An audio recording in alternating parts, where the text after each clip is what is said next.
Diet का chancellor बनने के लिए मिनिमम रिक्वायरमेंट है कि चांसलर साउंड हेल्थ का होना चाहिए।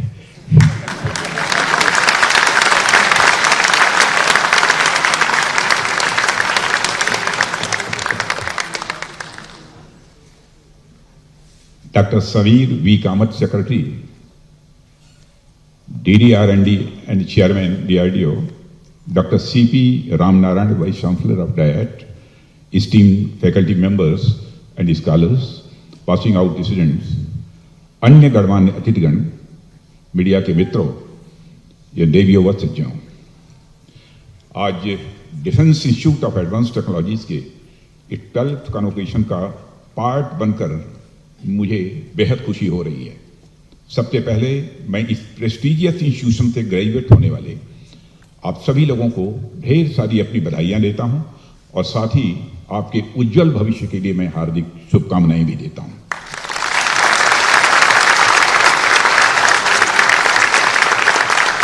साथियों में देख रहा था कि अपनी इस्टेब्लिशमेंट से लेकर अब तक इस इंस्टीट्यूट ने कई सेक्टर्स में रिमार्केबल प्रोग्रेस की है। इसके लिए इंस्टीट्यूशन की मैं तहे दिल सराहना करता हूं और आज जब मैं आपके बीच यहां पर उपस्थित हूं तो मैं आप लोगों में देश का प्रेजेंट तो देख ही रहा हूं, साथ ही आप लोगों में मैं देश का फ्यूचर भी देख रहा हूं।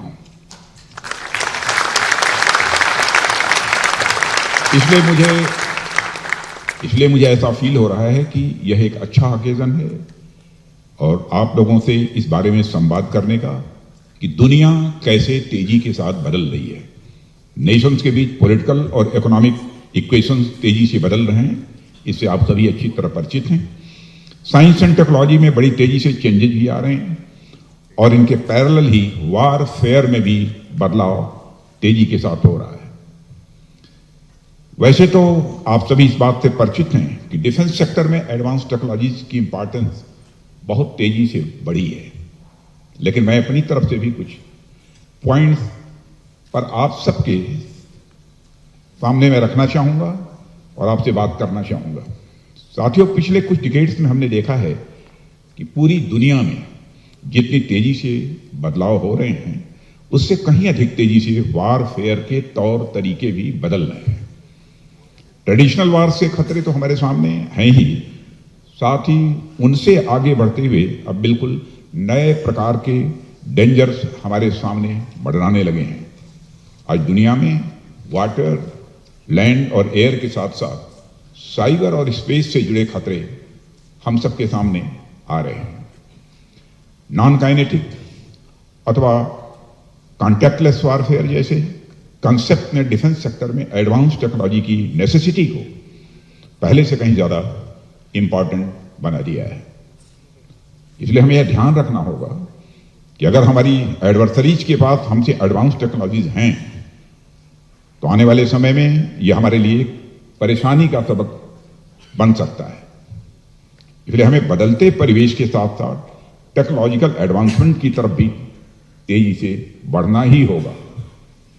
मैं डिफेंस सेक्टर को एक स्थिर झील यानी लेक की तरह नहीं बल्कि एक बहती हुई रिवर की तरह मैं देखता हूं। जिस प्रकार एक रिवर अपने सामने आए तमाम हर्डल्स को पार करते हुए आगे बढ़ती रहती है, वैसे ही हमें अपने सामने आए चैलेंजेस से पार पाते हुए लगातार आगे बढ़ते रहना ही होगा। और अगर चैलेंजेस हैं तो सॉल्यूशन भी हैं, इस सच्चाई को भी हम समझते हैं।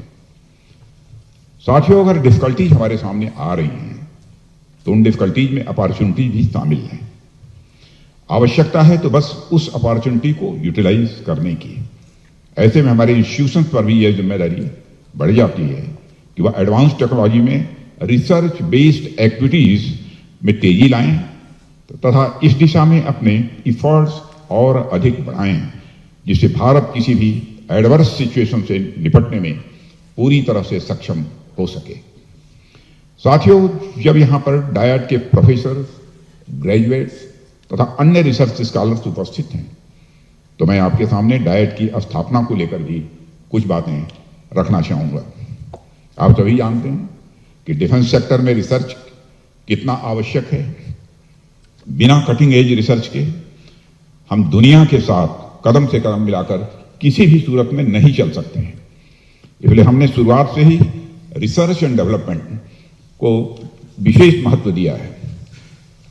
साथियों, आप हमारे ऑर्गेनाइजेशनल स्ट्रक्चर पर यदि गौर करें तो आप पाएंगे कि हमारे पास डिफेंस सेक्टर में रिसर्च के लिए जो एपेक्स ऑर्गेनाइजेशन है इस समय वह डीआरडीओ है।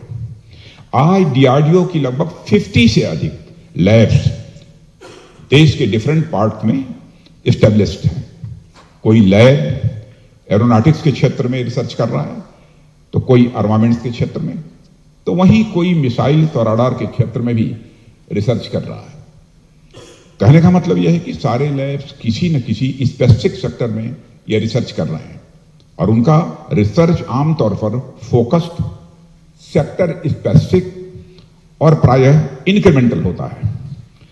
Under the able and committed leadership of doctor Sameer Kamat, DRDO, Chairman DRDO is doing an exceptionally good job in the domain of defense research and development, and our DRDO students are second best to none, and the whole country is proud of DRDO.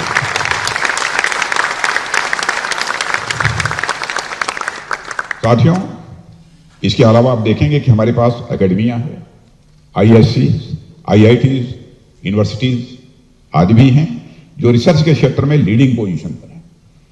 लेकिन IITs या other academia पर यदि जब हम नजर डालते हैं तो हम देखते हैं कि उनका रिसर्च का कंसेप्ट और स्कोप बहुत ही ब्रॉड है। वो किसी स्पेसिफिक सेक्टर पर नैरोली फोकस्ड रिसर्च नहीं करते, बल्कि वे डिफेंस, इकोनॉमी, साइंस, बायोटेक्नोलॉजी जैसे विभिन्न सेक्टर्स में रिसर्च वर्क करते हैं। कुल मिलाकर यदि मैं कहूं तो हमारे पास ऐसे ऑर्गेनाइजेशंस और इंस्टीट्यूशंस हैं जो ऑलरेडी डिफेंस सेक्टर में रिसर्च एंड डेवलपमेंट कर रहे हैं। डीआरडीओ के लैब्स स्पेसिफिक सेक्टर पर फोकस्ड रिसर्च कर रहे हैं, तो वहीं एकेडमिया मल्टी सेक्टोरल और ब्रॉड बेस्ड रिसर्च भी कर रहे हैं। इन सबके बावजूद अगर डायट एग्जिस्टेंस में आया तो सिर्फ इसलिए क्योंकि हमें एक ऐसे इंस्टीट्यूशन की हमारी रिक्वायरमेंट थी जो ब्रॉड बेस्ड एकेडमिया और focused defence research and development labs दोनों के कॉम्बिनेशन के रूप में काम कर सके, इसीलिए डायट एग्जिस्टेंस में आया। जो मल्टी डायमेंशनल और मल्टी डिसिप्लिनरी रिसर्च करते हुए भी डिफेंस सेक्टर के लिए टारगेटेड R&D कर सके। देश के डिफेंस रिसर्च से जुड़े अपने प्रयासों में पंख लगाना चाहता था। इसी ऑब्जेक्टिव के साथ डायट की स्टेब्लिशमेंट की ओर आगे बढ़ा। साथियों, अपनी स्टेब्लिशमेंट के समय से ही डायट ने देश की एक्सपेक्टेशंस पर खरा उतरने का पूरा प्रयास किया है। हाँ, इस संबंध में और तेजी लाने की आवश्यकता है, क्योंकि जैसा मैंने अभी कहा कि हमारे आसपास की दुनिया बहुत तेजी से बदल रही है।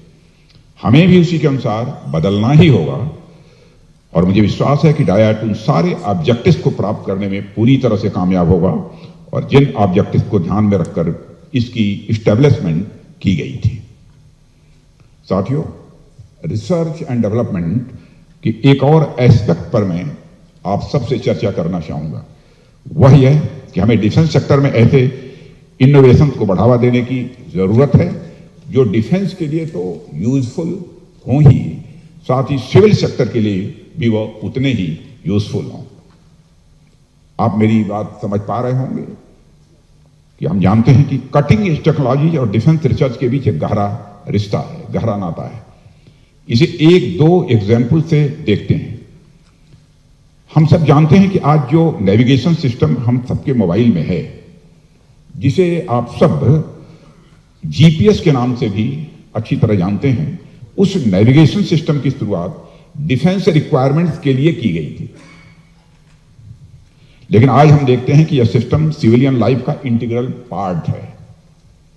हम एक क्लिक से सैटेलाइट इमेजेस देख सकते हैं।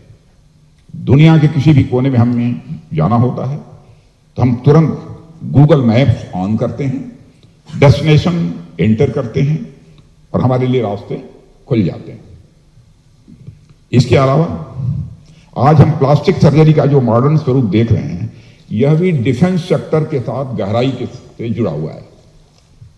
हम अक्सर देखते हैं कि वार के दौरान कई बार हमारे बहादुर सैनिकों को ज्यादा चोट लग जाती है और उनके बॉडी के डिफरेंट पार्ट्स दुर्भाग्यपूर्ण तरीके से डैमेज भी हो जाते हैं। इसके लिए प्लास्टिक सर्जरी किसी वरदान से यह कम नहीं है। आज प्लास्टिक सर्जरी से मेडिकल सेक्टर में जो रिवॉल्यूशन आया है, उससे सिविलियंस को बहुत बड़ा फायदा हुआ है और इससे हम सभी अच्छी तरह परिचित हैं। साथियों, इसी प्रकार के अनेक एग्जाम्पल्स हैं, अनेक टेक्नोलॉजी हैं जिनको इंट्रोड्यूस तो डिफेंस सेक्टर के लिए किया गया था, लेकिन आज वो सिविल सेक्टर में भी अच्छा इंपैक्ट डाल रही है। और आप सभी जानते हैं कि फ्रंटियर रिसर्च एंड डेवलपमेंट का काम जितनी अच्छी तरह से आप कर सकते हैं, शायद प्राइवेट सेक्टर न कर पाए, क्योंकि उसकी अनेक लिमिटेशंस भी हैं। पहली तो यही कि कटिंग एज टेक्नोलॉजीज के रिसर्च में सक्सेस की अपेक्षा फेल्योर काफी ज्यादा होता है। वैसे तो किसी भी रिसर्च एंड डेवलपमेंट में यह बात लागू होती है, पर फ्यूचरिस्टिक टेक्नोलॉजी में तो यह बात और अधिक लागू होती है। और अगर रिसर्च एंड डेवलपमेंट में सक्सेस भी मिल गई तो आने वाले समय में उसका कमर्शियलाइजेशन किस प्रकार हो पाएगा, प्रोडक्ट या सर्विस का बिजनेस मॉडल कैसा होगा, मार्केट में कैसा रिस्पांस होगा, उसके पेटेंट राइट्स या ओनरशिप किसके पास होंगी, यह आदि ऐसे अनेक इश्यूज हैं जो अनसर्टेन है, अनिश्चित है। इनके बारे में कुछ फोरकास्ट नहीं किया जा सकता है। ऐसे में प्राइवेट सेक्टर इस ओर आगे बढ़े यह आवश्यक नहीं है। इस कारण publicly funded defence research and development का रोल और भी अधिक इंपॉर्टेंट हो जाता है। इसलिए मैं चाहूंगा कि आप ऐसी एडवांस टेक्नोलॉजी डेवलप करें जो डिफेंस के साथ साथ सिविल सेक्टर के लिए भी यह यूजफुल साबित हो। साथियों, डिफेंस सेक्टर में इन सब के बाद मैं आपका ध्यान एक और कंपोनेंट की ओर आकर्षित करना चाहूंगा, जिसको ध्यान में रखते हुए हमें पूरे डिफेंस सेक्टर का चेहरा बदलना है, और वह कंपोनेंट है सेल्फ रिलायंस। सेल्फ रिलायंस का अर्थ बहुत ही व्यापक है और हमारे लिए सेल्फ रिलायंस का मतलब यह नहीं है कि हम दुनिया की बाकी कंट्रीज से अलग थलग रहें। आज जब दुनिया ग्लोबल विलेज बन चुकी है तो ये पॉसिबल भी नहीं है। हमारे लिए सेल्फ रिलायंस का ऑब्जेक्टिव यह है कि हम अपनी बेसिक रिक्वायरमेंट्स की पूर्ति तथा आवश्यक इक्विपमेंट और प्लेटफॉर्म्स की मैन्युफैक्चरिंग खुद की कैपेसिटी से तो करें ही करें, साथ ही हम दूसरों को एक्सपोर्ट करने में भी हम कैपेबल हों। यह है इसका मतलब। साथियों, भारत जैसा विशाल देश किसी भी इंपॉर्टेंट सेक्टर में इंपोर्ट पर एक्सक्लूसिवली डिपेंडेंट नहीं रह सकता है। यदि हम डिफेंस इक्विपमेंट और प्लेटफॉर्म्स को सिर्फ इंपोर्ट करेंगे तो यह डिफेंस सेक्टर में हमें दूसरे देशों पर डिपेंडेंट बनाएगा ही, और यह डिपेंडेंसी हमारी स्ट्रेटेजिक ऑटोनॉमी के लिए भी बाधक होगी ही होगी। और बिना सेल्फ रिलायंस के हम ग्लोबल इश्यूज पर अपने नेशनल इंटरेस्ट के अनुसार इंडिपेंडेंट डिसीजन भी नहीं ले सकते हैं। इसके साथ ही हम दूसरे देशों से जितना ज्यादा इक्विपमेंट इंपोर्ट करेंगे वो हमारे बैलेंस ऑफ ट्रेड पर भी उतना ही एडवर्स इंपैक्ट डालेगा, और यह हमारी इकोनॉमी के लिए अच्छा नहीं होगा। यदि हम नेट इंपोर्टर की बजाय नेट एक्सपोर्टर हुए तो इससे न सिर्फ हमारी इकोनॉमी मजबूत होगी बल्कि हमारे यहां एम्प्लॉयमेंट की अपॉर्चुनिटीज भी बढ़ेंगी।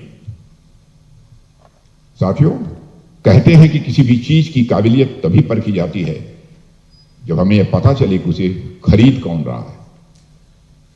अगर आप कुछ बनाएं और आपके घर वाले ही उसे खरीद लें तो इसमें कोई खास बात नहीं है। वो लोग तो आपके परिवार के सदस्य हैं, वो तो खरीदेंगे ही खरीदेंगे, लेकिन अगर आप अपनी बनाई चीज को मार्केट में बेच पा रहे हैं तो इसका मतलब यह है कि आपने एक क्वालिटी प्रोडक्ट बनाया है। भारत में बनाए गए डिफेंस इक्विपमेंट पर भी यही बात पूरी तरह से लागू होती है। और आज भारत जो भी डिफेंस इक्विपमेंट बना रहा है उसे कितना एक्सपोर्ट कर पाता है, यही हमारा सबसे बड़ा टेस्ट होगा। एक हद तक हम टेस्ट में सफल भी हो रहे हैं। आज हम अनेक देशों को डिफेंस इक्विपमेंट एक्सपोर्ट कर रहे हैं। पिछले कुछ वर्षों में हमारा एक्सपोर्ट कई गुना बढ़ा है। बाहर के देश हमारे डिफेंस इक्विपमेंट में इंटरेस्ट दिखा रहे हैं और हमें इस गति को और तेज करने की आवश्यकता है। जहां तक हमारी जानकारी है, 2014 में जहां पर केवल हमारा एक्सपोर्ट 900 करोड़ का होता था, आज हम मोर देन 16,000 करोड़ का एक्सपोर्ट कर रहे हैं। यह है भारत का चरित्र।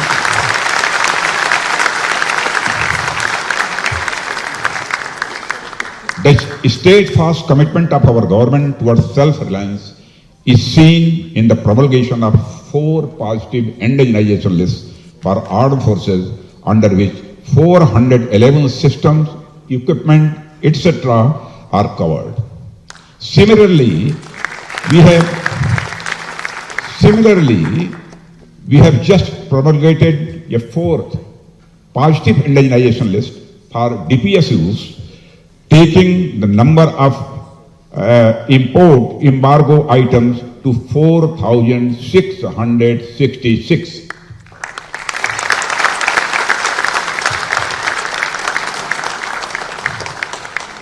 साथियों, आत्मनिर्भरता के साथ साथ हम इनोवेशन पर भी जोर दे रहे हैं। आत्मनिर्भरता के साथ साथ, सेल्फ रिलायंस के साथ साथ हम इनोवेशन पर भी जोर दे रहे हैं।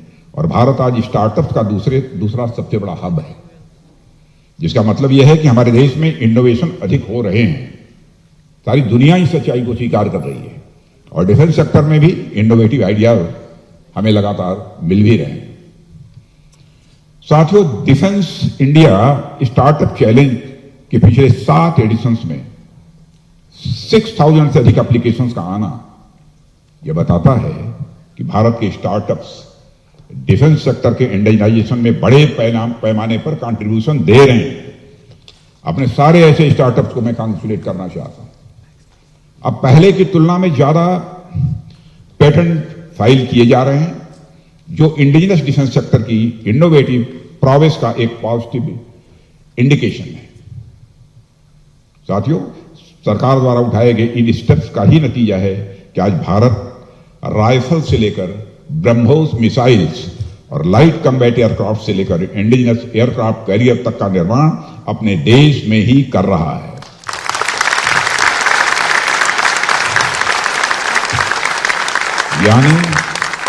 यानी हर छोटी बड़ी टेक्नोलॉजी में हम सेल्फ रिलायंट बन रहे हैं। माननीय प्रधानमंत्री जी की लीडरशिप में भारत ने एक स्वप्न देखा है और वह स्वप्न है 2047 तक एक डेवलप्ड इंडिया का स्वप्न। 2047 तक एक डेवलप्ड इंडिया का।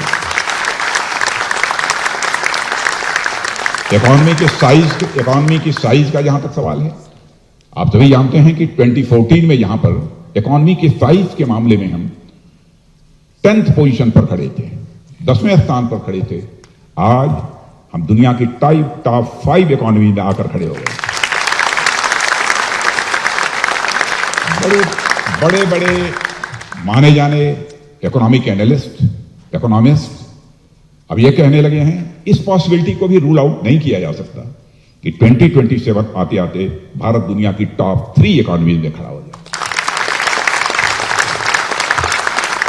और मैं तो पूरी तरह से कॉन्फिडेंट हूं कि यदि ऐसे ही हम आगे बढ़ते रहे तो 2047 आते आते इस पॉसिबिलिटी को भी रूल आउट नहीं किया जा सकता है कि भारत वर्ल्ड की टॉप इकोनॉमी बन जाए।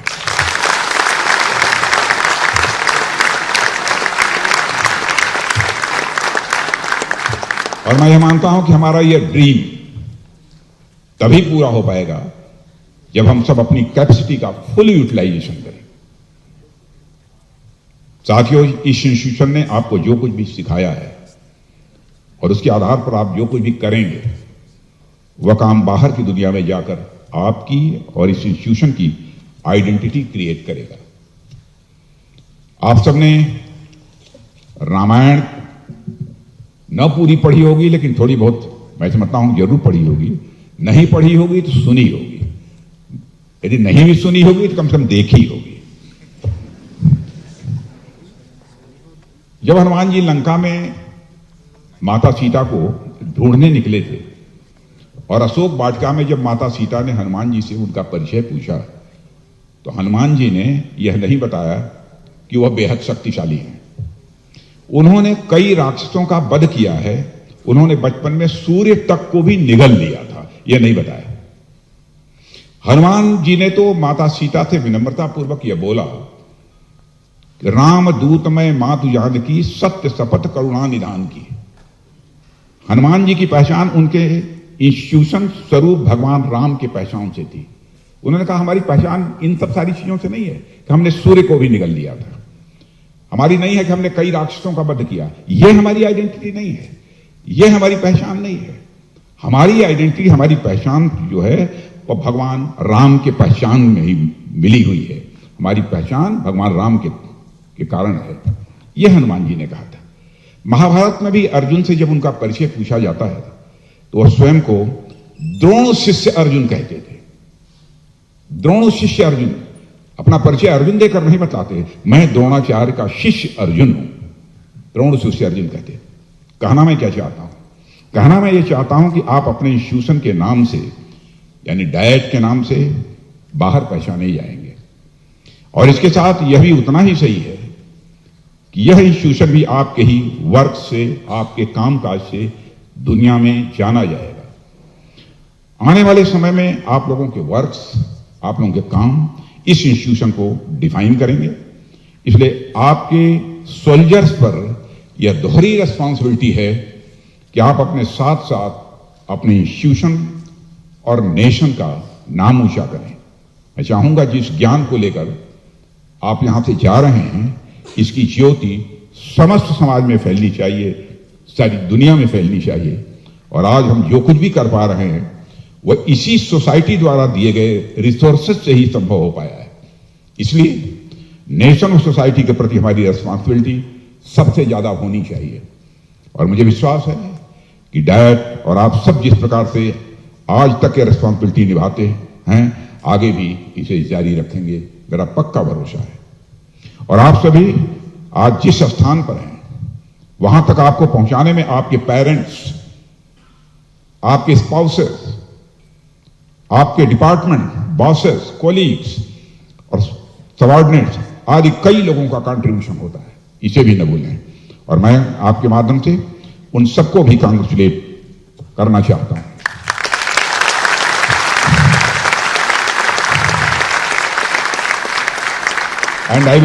And I will take this opportunity to especially congratulate student officers from friendly foreign countries, and I'm sure that your presence would have enriched the learning environment in DIA, and I hope that you are enriched by your stay here, and my best wishes for the well-being of your families and countries.